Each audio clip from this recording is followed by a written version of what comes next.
Laurent, thank you for joining us. Thank you very much for having me. So, interesting moment for fuel and enrichment. Well, it's an interesting moment for the industry altogether. I mean, we've heard the pledge of tripling nuclear capacity to 2050. It's an ambition, it's an aspiration. I want to make sure that people are reassured that it takes a lot of time to build a nuclear power plant. The fuel cycle can adapt, and certainly in enrichment we can adapt. So we'll continue to sculpt our capacity according to the market needs. And obviously, with electrification tripling by 2050, net zero, carbon emitting, large units being replaced by green and nuclear. What are you doing in order to support that? And I would add onto that the geopolitical environment as well. That has Of course. turned it all over its head. So what we are doing as a company, we've already announced 1.8 million SWU of expanded and additional capacity that we're going to add in 3 of our 4 sites in the US, the Netherlands, and Germany. We continue to engage with all the players to make sure that we have a good grip on demand. And as I said, we'll continue to build whatever is required by the market to be able to fuel those units that's going to run for 60 or 80 years.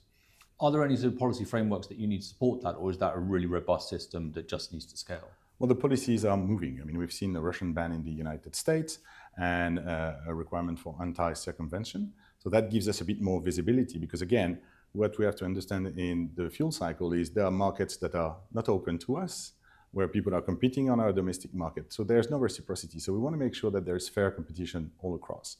So we're engaged with different stakeholders, government and others, to make sure that we've got stability on the policy front to be able to make informed investment decisions.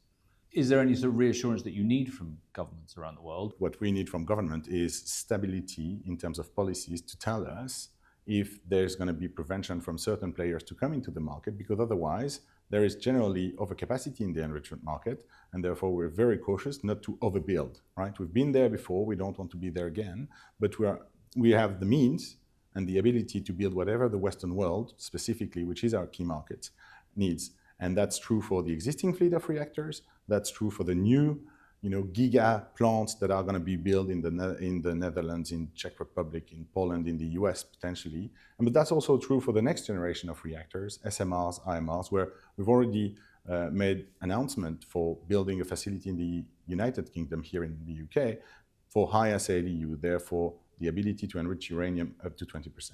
So obviously, yes, there's a lot of talk about small modular reactors. There's a lot of excitement. There's a lot of different models being developed, and there's even competitions in the UK with GBN.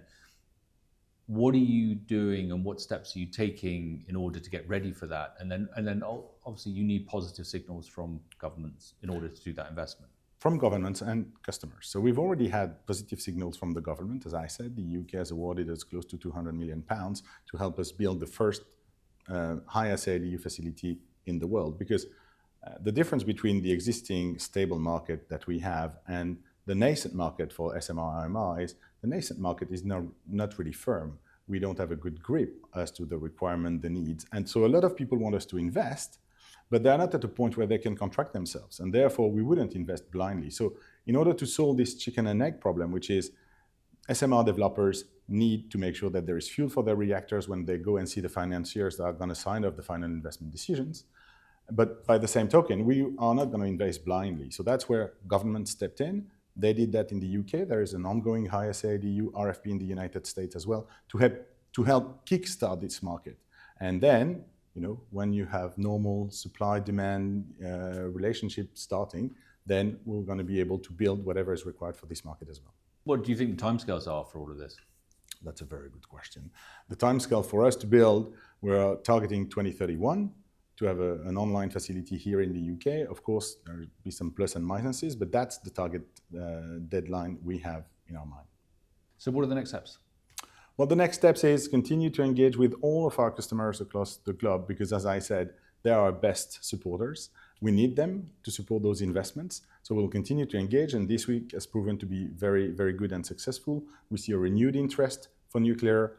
We see a high level of public acceptance across the globe. So we're there.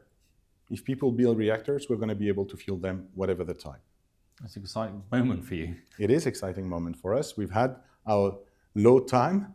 Now we're enjoying a better time. But as I said, if people are true to the word and really want to decarbonize, nuclear has to be part of the equation. It's not a competition, it's all together. Renewables and nuclear need to go hand in hand because it's a big challenge we all have, but I've got young children myself, and therefore it's my duty to make sure that the world we give them is carbon-free. If you want to go far, you go together. Yes, exactly. Well, Laurent, thank you very much for your insight. Thank you very much.